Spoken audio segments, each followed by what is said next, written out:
Halo,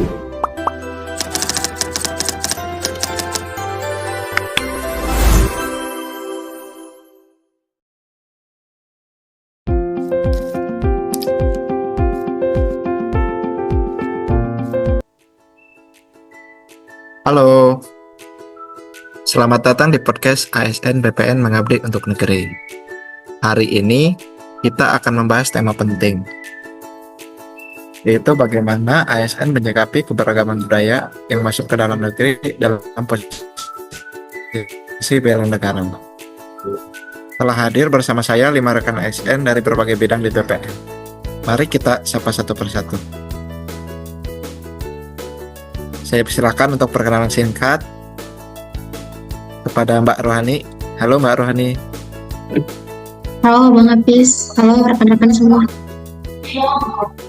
Ya, silakan perkenalan singkat. Oke, perkenalkan ya Bang Hafiz sama rekan-rekan semuanya. Saya Rohani Magdalena Buaton. Saat ini saya bertugas di bidang survei dan pemetaan.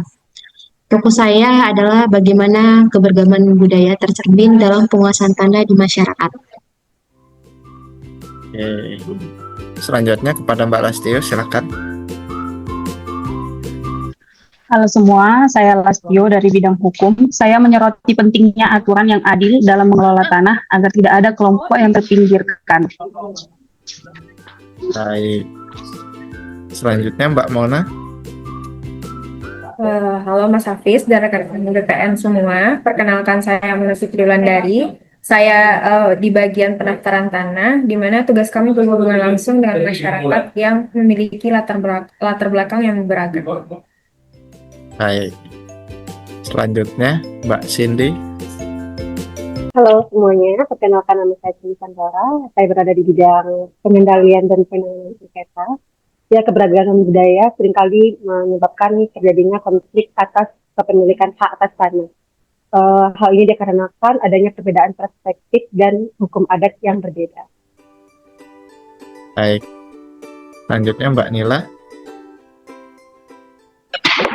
Halo semuanya, perkenalkan nama saya Nila Fauzia. Saya dari bidang tata ruang.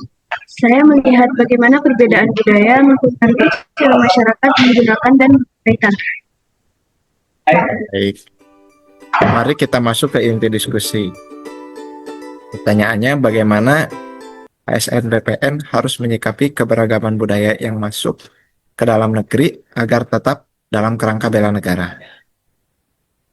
Saya persilakan kepada Mbak Rohani untuk terlebih dahulu. Oke, Bang Hafiz, untuk pertanyaannya, dari pendapat saya melihat dari perspektif survei dan pemetaan, menurut saya keberagaman budaya itu membuat kita seharusnya sadar bahwa tanah itu bukan sekedar hanya aset ekonomi saja, tapi juga identitas kita.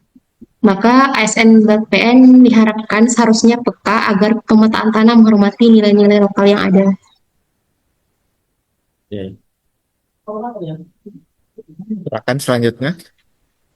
Kalau dari sisi hukum, budaya luar tidak boleh membuat kita melupakan hukum nasional. ASN BPN harus jadi penegak keadilan agar hak atas tanah dilindungi tanpa diskriminasi. Baik Mas Hafiz, di pelayanan kami sering menjumpai masyarakat dengan adat yang berbeda. Jadi sebagai ASN kita harus ramah terhadap masyarakat, komunikatif, dan tetap menjunjung aturan yang ada. Baik, keberagaman kadang memicu konflik atas kesamaan. ASN BPN hadir bersifat netral menjadi mediator sekaligus memastikan penyelesaian sengketa yang adil, damai, dan terwujudnya kedaulatan untuk menjaga persatuan negara. Baik, kalau dari bagian tata ruang, keberagaman budaya juga berpengaruh pada tata ruang, ada kampung adat, religius, atau zona budaya. ASN BPN wajib menata ruang agar semua mendapat.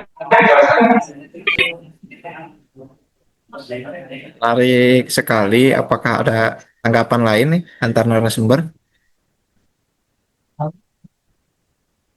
Saya izin berpendapat ya Bang Hafiz. Nah, singkat Silakan. saja, seperti yang terakhir disampaikan dari Mbak Nila ya dari bidang tata ruang.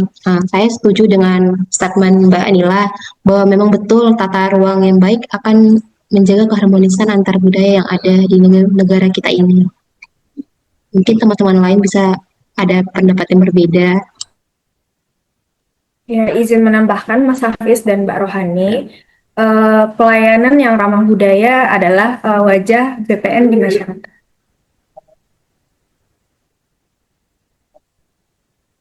Baik. Mungkin ada Izin lagi. menambahkan Bang Musi, semua ini adalah ujung tombaknya dari bela negara, menjaga tanah air dengan adil, harmonis, dan berdaulat. Baik, baik. Terima kasih kepada rekan-rekan ASN BPN atas diskusi yang luar biasa ini. Semoga pembahasan ini memberi inspirasi bahwa keberagaman budaya bukan ancaman, melainkan kekuatan. Asalkan kita sikapi dengan adil dan bingkai bela negara. Saya Hafiz Hasan Permana pamit undur diri. Terima kasih.